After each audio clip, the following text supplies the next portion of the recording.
Olá, meus queridos, eu sou a professora Andréia Coutinho, sou advogada e vou trabalhar com vocês a disciplina Direito Tributário. Antes de começarmos, eu gostaria de fazer um pequeno pedido. Pequeno, mas muito importante. A nossa disciplina, ela tem muitas normas, muitos artigos. Se eu ler todos eles, teremos uma aula cansativa, muitos vão cochilar e começar a conversar com o colega. Sem contar que outras coisas que eu poderia falar ficarão para trás.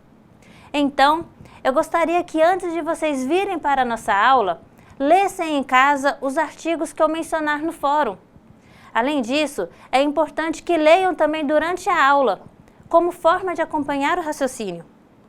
Se após ter assistido a aula, terem realizado a leitura dos artigos e ainda houver alguma dúvida, postem no nosso fórum. É muito importante que vocês não deixem de questionar. Tudo bem? Estamos combinados?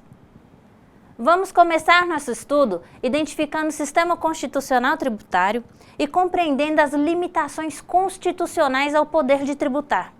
Este tema está no capítulo 1 do seu livro didático. O artigo 3º da Constituição Federal dispõe sobre os objetivos fundamentais da República Federativa do Brasil. Segundo ele, constituem objetivos fundamentais da República Federativa do Brasil: construir uma sociedade livre, justa e solidária, garantir o desenvolvimento nacional, erradicar a pobreza e a marginalização e reduzir as desigualdades sociais e regionais, e promover o bem de todos, sem preconceitos de origem, raça, sexo, cor, idade e quaisquer outras formas de discriminação. Entretanto, para assegurar esta sociedade é preciso uma fonte de renda. O Estado necessita de recursos financeiros, e esses recursos vêm dos tributos, que representam a principal fonte de arrecadação de receitas públicas. Além disso, esta arrecadação não pode ser feita de uma maneira desordenada, aleatória. É preciso um controle, e quem faz esse controle é a própria Constituição. As normas constitucionais que tratam dos nossos tributos formam o sistema constitucional tributário. Vamos ver um conceito de Cassoni?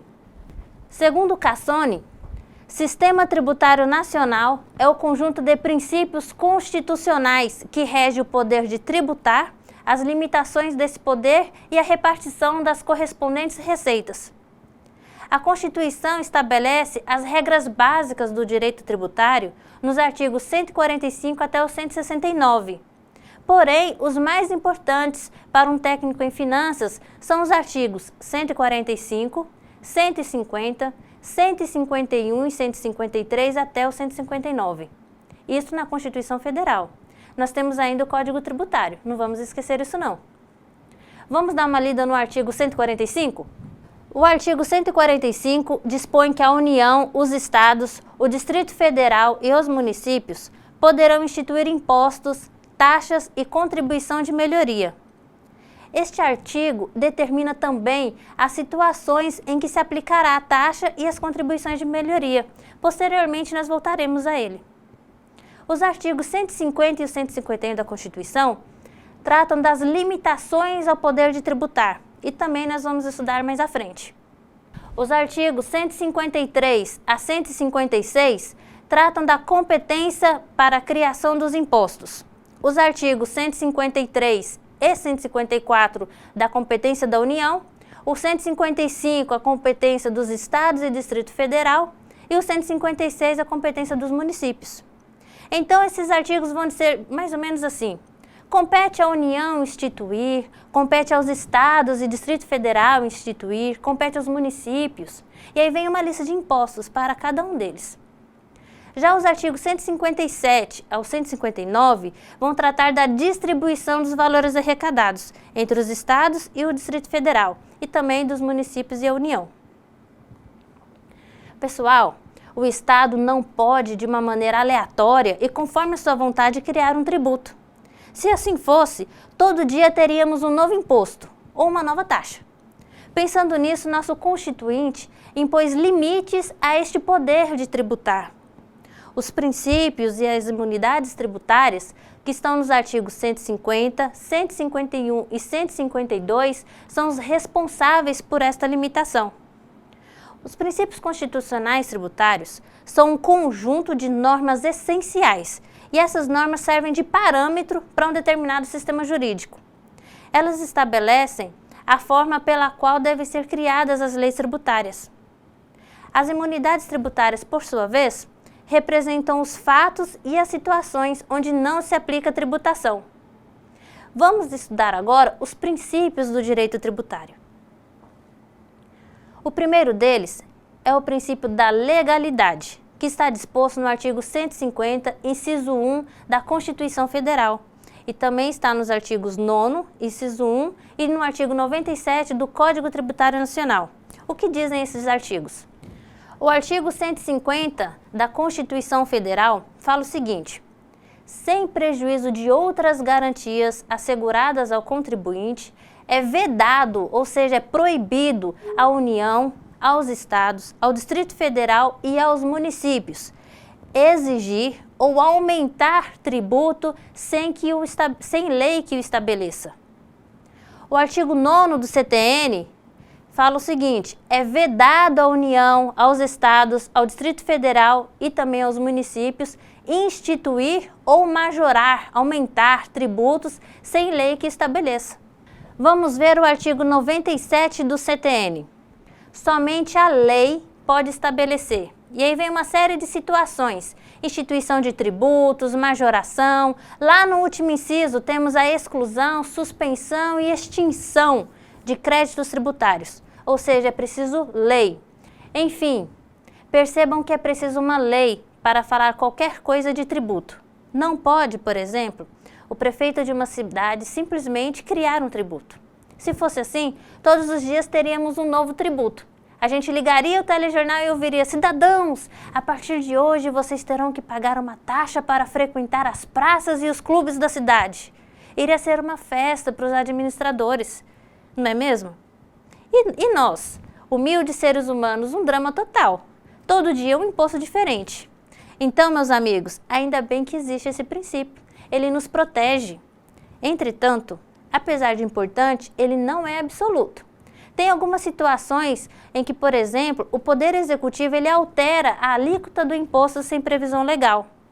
Essas exceções não são objeto do nosso estudo, porém é importante que vocês saibam que elas existem. O princípio da isonomia ou da igualdade está disposto no artigo 150, inciso 2, que fala o seguinte: sem prejuízo de outras garantias asseguradas ao contribuinte, é vedado à União, aos Estados, ao Distrito Federal e aos municípios instituir tratamento desigual entre contribuintes que se encontram em situação equivalente, proibida qualquer distinção em razão da ocupação profissional ou função por eles exercida, independentemente da denominação jurídica dos rendimentos, títulos ou direitos. Este princípio, ele tem por finalidade promover a justiça tributária na medida em que todo mundo é tratado de maneira igual, se eles estiverem na mesma condição financeira, e são tratados de modo diferente quando estão em condições financeiras diferentes. Isso se dá na medida da sua desigualdade. Como exemplo, nós temos a arrecadação do imposto de renda, onde algumas pessoas estão isentas do seu pagamento, e também as taxas cobradas para o registro de imóveis, que variam conforme o valor do imóvel. O princípio da anterioridade, ele está expresso no artigo 150, inciso 3, nas alíneas B e C da Constituição, que proíbe a União, o Estado, o Distrito Federal, os municípios de cobrar tributos em relação a fatos geradores ocorridos antes do início da vigência que os houver instituído ou aumentado, ou no mesmo exercício financeiro em que haja sido publicada a lei que os instituiu ou aumentou. Opa, professora, mas o que é isso? Exercício financeiro? Pessoal, exercício financeiro é apenas um período em que ocorrem as operações financeiras do ente público. Aqui no Brasil, este período coincide com o ano civil, 1º de janeiro até 31 de dezembro. Portanto, em razão deste princípio, a União, estados e municípios não podem cobrar tributos no mesmo exercício financeiro em que ele foi criado, ou ainda antes de decorridos 90 dias da data da publicação da lei que instituiu ou aumentou o tributo. Estas são as regras da anterioridade anual e anterioridade nonagesimal. Tem exceção? Sim, mas o nosso estudo se limita apenas às noções básicas deste tema.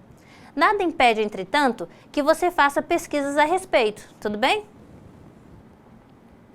O princípio da irretroatividade está disposto no artigo 150, inciso 3, a linha A da Constituição Federal. Segundo ele, é vedada à União, aos estados, ao Distrito Federal e aos municípios cobrar tributos em relação a fatos geradores ocorridos antes do início da vigência da lei que os houver instituído ou aumentado. Este princípio proíbe a cobrança de tributos sobre fatos ocorridos antes da entrada em vigor da lei que o instituiu. Vamos supor, por exemplo, que o prefeito da nossa cidade instituiu no dia 20 de janeiro de 2020 o imposto sobre a venda de uniformes escolares. Suponhamos também que esta lei tenha entrado em vigor no mesmo dia em que foi implantada. Terei que pagar imposto sobre o uniforme comprado no dia 19 de janeiro de 2020? Não, exatamente. Mas e no dia 20 de janeiro de 2020? Vou ter que pagar imposto? Também não. A partir de quando, então, que o imposto começará a ser cobrado? Lembram-se do princípio da anterioridade nonagesimal do artigo 150 da Constituição? Ah, professora, então o imposto vai ser cobrado 90 dias depois da publicação, ou seja, 19 de abril de 2020. E aí?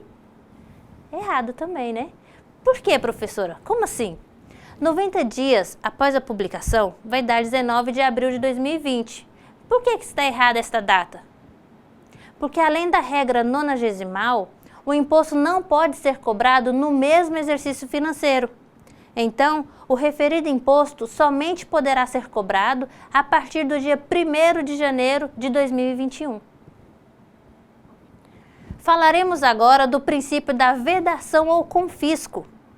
O confisco consiste na prática em que o Estado, em decorrência de uma obrigação fiscal tributária, transfere para si a totalidade ou parte da propriedade ou renda do contribuinte, sem que haja uma contraprestação. O artigo 150, inciso 4 da Constituição, proíbe o confisco. Ele fala o seguinte: sem prejuízo de outras garantias asseguradas ao contribuinte, é vedado à União, aos Estados, ao Distrito Federal e aos municípios utilizar tributos com efeito de confisco.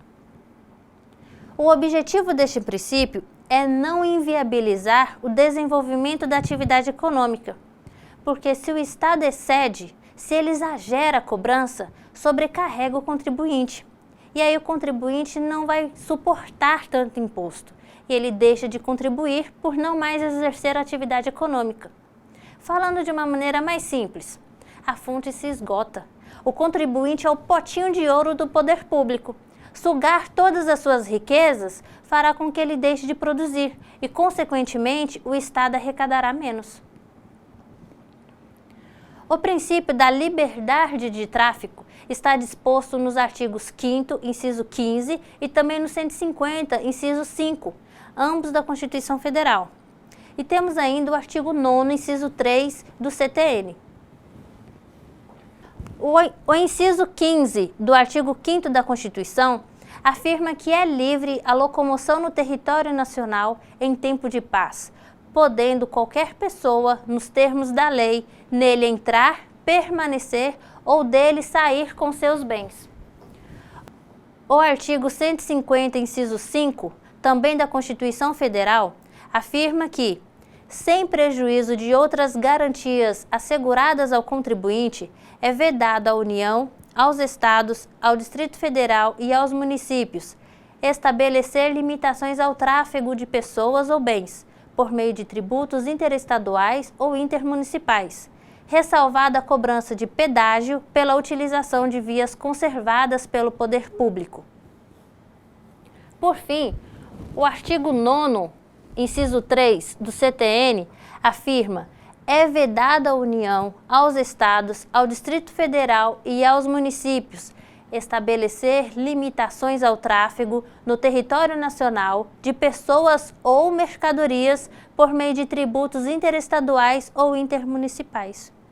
Portanto, o tributo não pode limitar o trânsito de pessoas ou bens.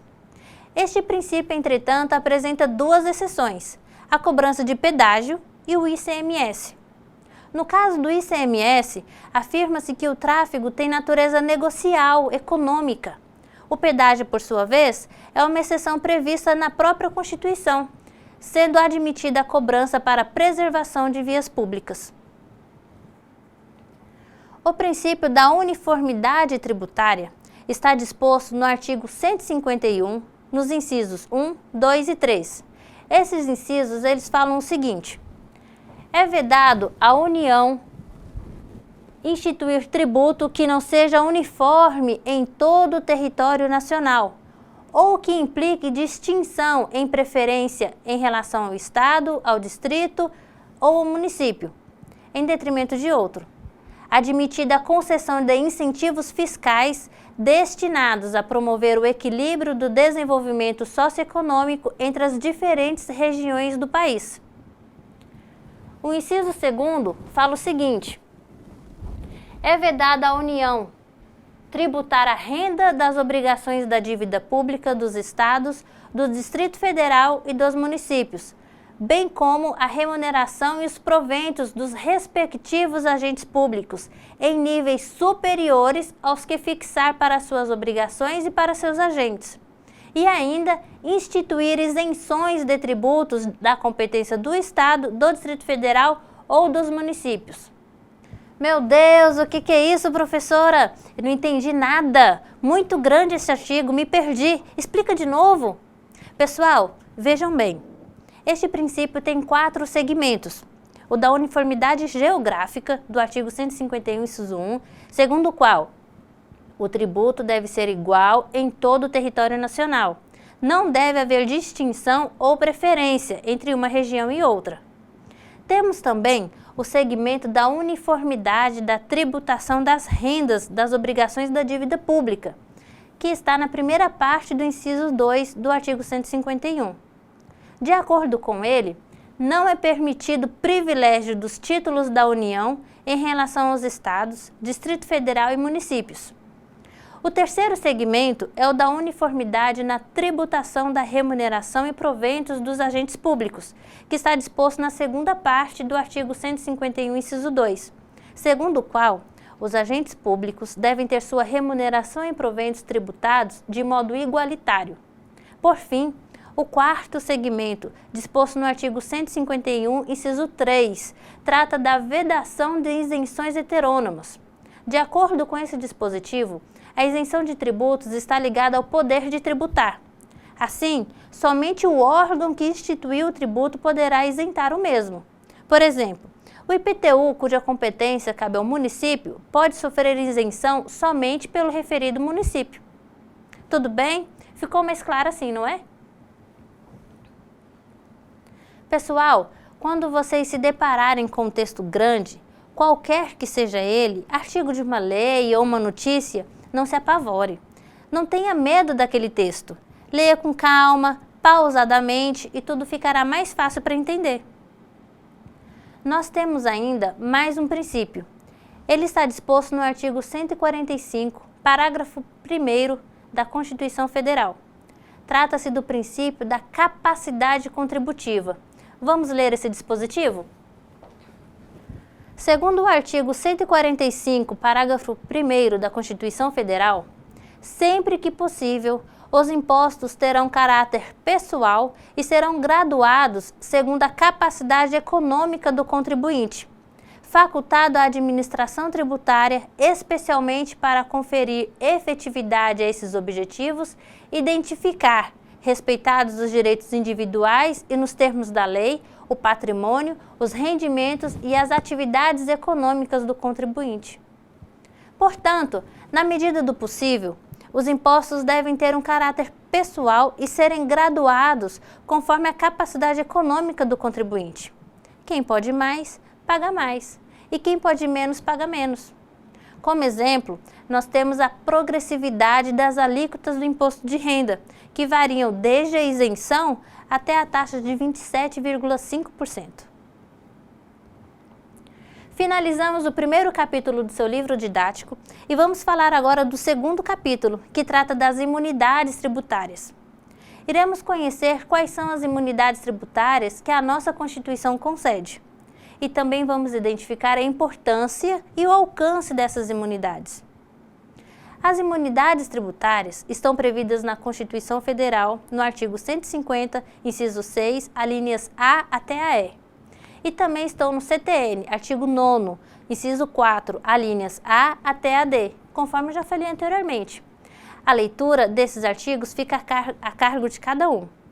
Nossa aula tem apenas 50 minutos. Se eu ler todos os dispositivos, vamos ultrapassar o nosso tempo e não explicarei tudo. Então, leia os artigos de preferência antes de vir para a aula. Recorta, cola na parede e leia sempre que passar do lado. Cola na cabeceira da cama, leva na bolsa para ler na fila do supermercado, quando andar de ônibus, no trânsito, não importa como, mas leia. Bom, mas o que é imunidade tributária? O que é imunidade? Imunidade é proteção.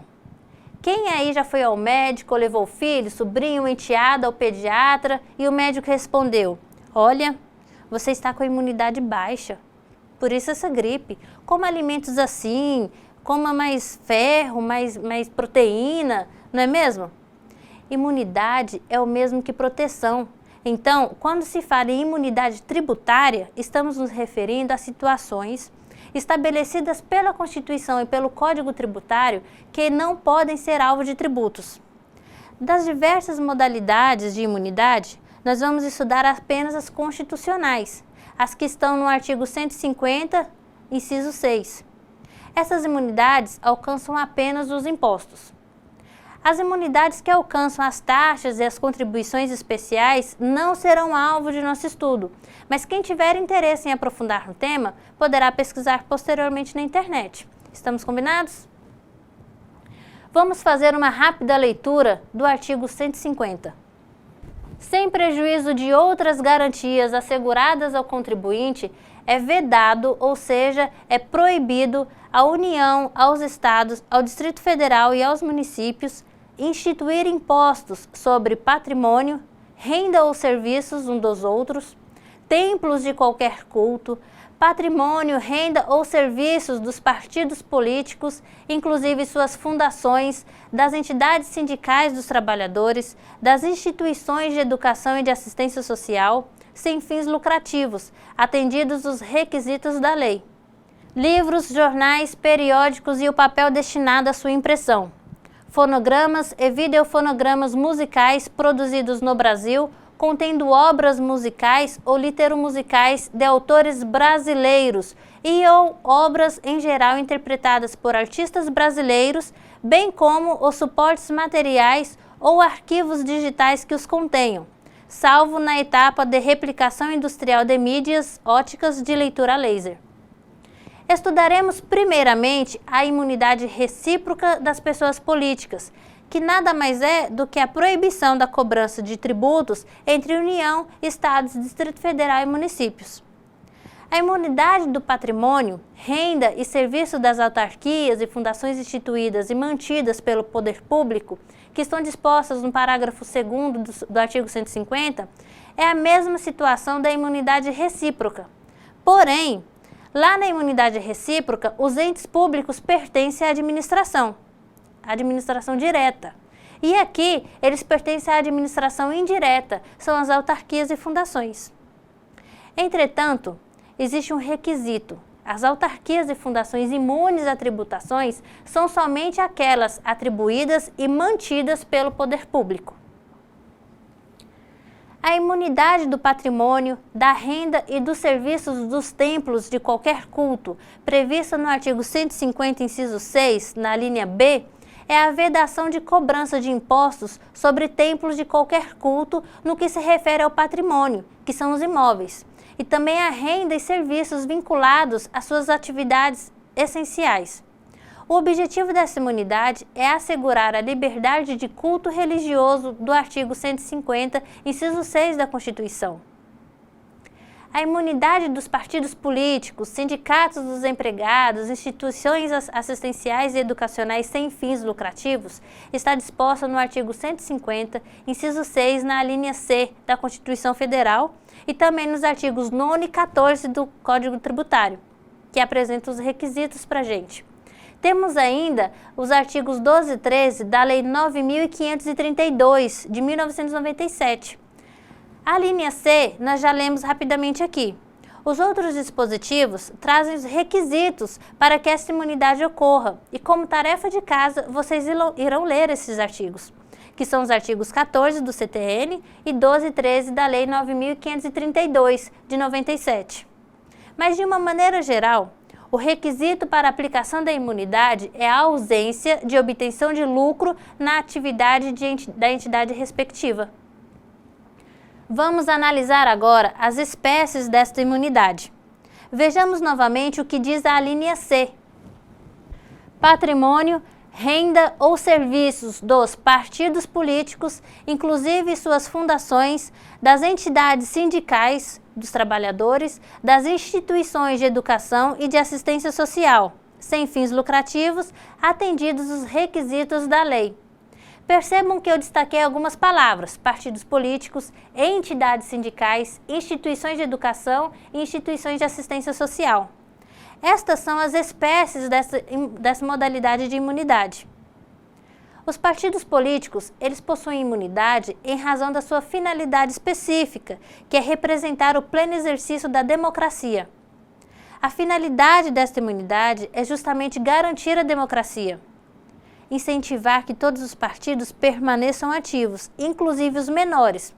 Caso houvesse tributação sobre os partidos políticos, somente aqueles de maiores receitas permaneceriam. Já as entidades sindicais são imunes porque elas representam direitos sociais e econômicos, tratando-se, portanto, de uma ferramenta de proteção dos trabalhadores e de defesa do interesse coletivo. A tributação sobre entidades iria coibir a manifestação de atividade sindical, afrontando a Constituição. As instituições de educação, por sua vez, elas são imunes em razão da sua finalidade específica, que é a promoção da educação no país. Esta imunidade estimula, portanto, a educação. Por fim, nós temos as instituições de assistência social, pois têm finalidade de promover a integração social com fins a reduzir as desigualdades sociais. A imunidade do papel destinado exclusivamente à impressão de jornais, periódicos e livros está disposta no artigo 150, inciso 6, a linha D da Constituição Federal. Esta imunidade busca proteger e promover a liberdade da imprensa, de expressão, a difusão da cultura no país. Temos ainda a imunidade dos fonogramas e videofonogramas musicais, do artigo 150, inciso 6, a linha C da Constituição. Esta imunidade tem o mesmo fundamento da imunidade do papel, que é a promoção da liberdade de imprensa, expressão e difusão da cultura do país. Olá, pessoal! Estou de volta mais uma vez, porém de um jeito diferente.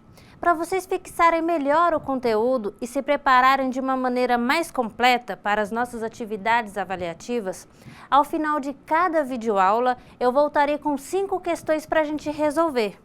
Eu vou ler com vocês a questão, depois eu vou dar um tempo de 1 minuto.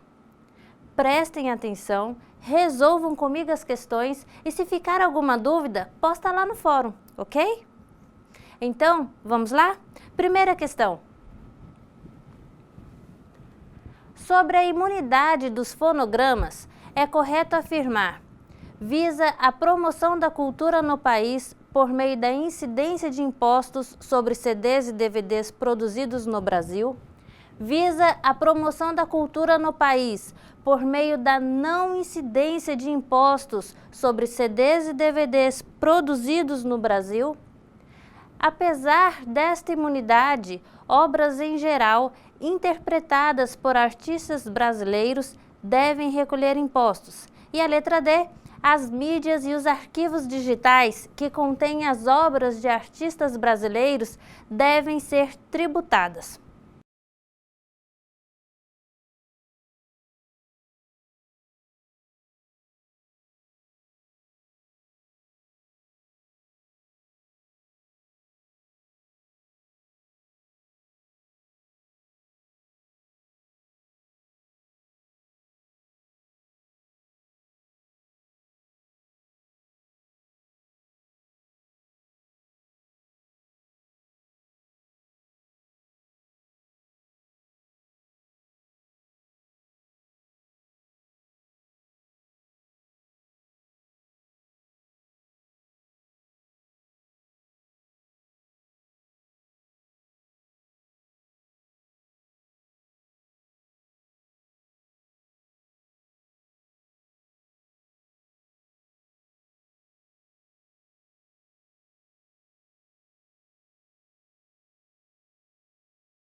E aí, qual a resposta? Letra B? Visa a promoção da cultura no país por meio da não incidência de impostos sobre CDs e DVDs produzidos no Brasil. Pessoal, a ideia desta imunidade é justamente incentivar a cultura. E de que forma? Reduzindo o custo. Por isso, a resposta é a letra B. Promoção da cultura através da não incidência de impostos. Então, não pagarão impostos as obras interpretadas por artistas brasileiros e as mídias que as contenham. Questão 2. O sistema constitucional tributário é conjunto de normas de caráter previdenciário previstas na Constituição Federal de 1988, conjunto de normas organizadas no texto supremo e que versam sobre tributos, conjunto de normas previstas no Código Civil que versam sobre tributos, ou conjunto de normas de caráter tributário previstas somente no Código Tributário Nacional. Um minutinho para vocês encontrarem a resposta.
Pessoal, esta questão pede o conceito de sistema constitucional tributário. Logo de cara, vocês já conseguem perceber que temos a Constituição Federal no meio. Quais alternativas falam da Constituição? As letras A e a B. Vamos ler novamente a alternativa A? Conjunto de normas de caráter previdenciário previstas na Constituição Federal de 1988.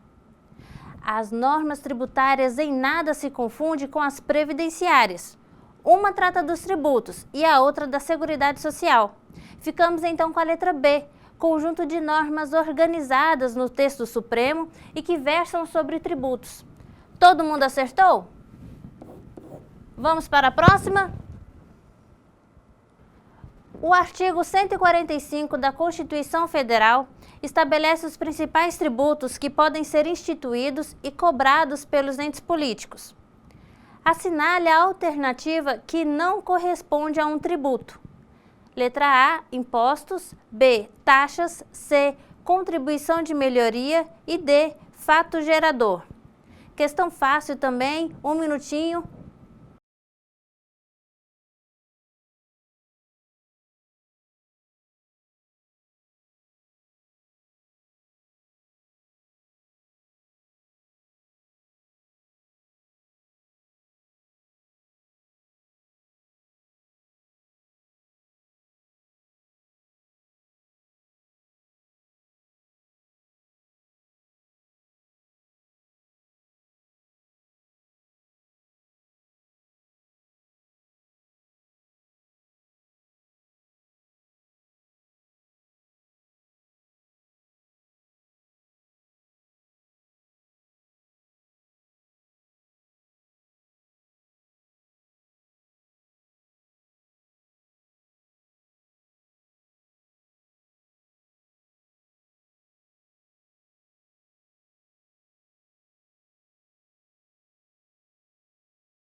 E então, das alternativas, o que não corresponde a um tributo?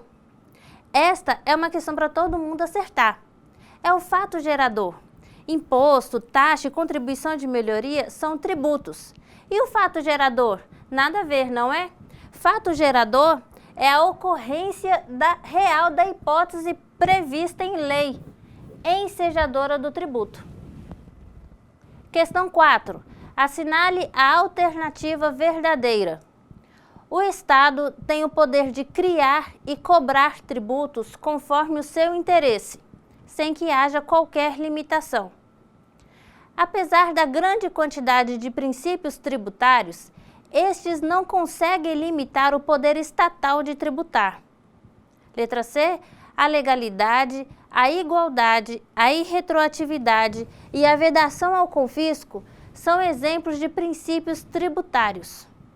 E letra D. A legalidade, a igualdade, a irretroatividade e a vedação ao confisco são exemplos de imunidades tributárias. Um minutinho.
E aí, já resolveram?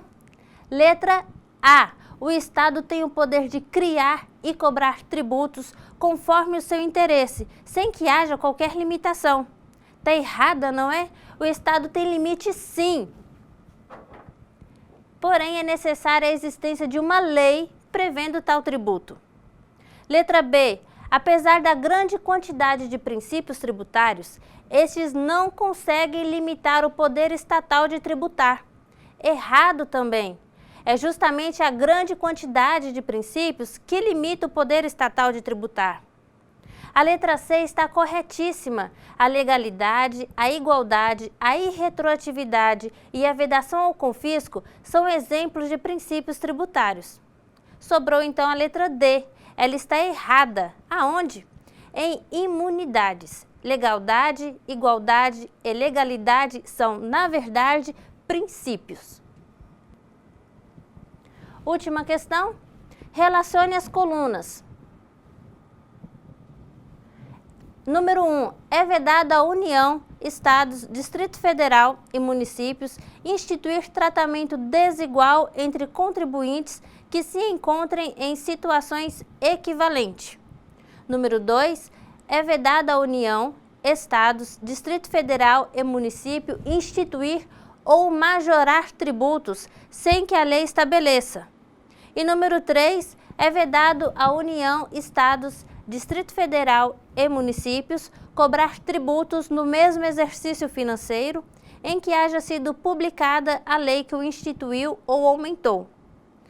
Nós vamos marcar com o princípio da isonomia, princípio da anterioridade e princípio da legalidade. Um minutinho.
Terminaram?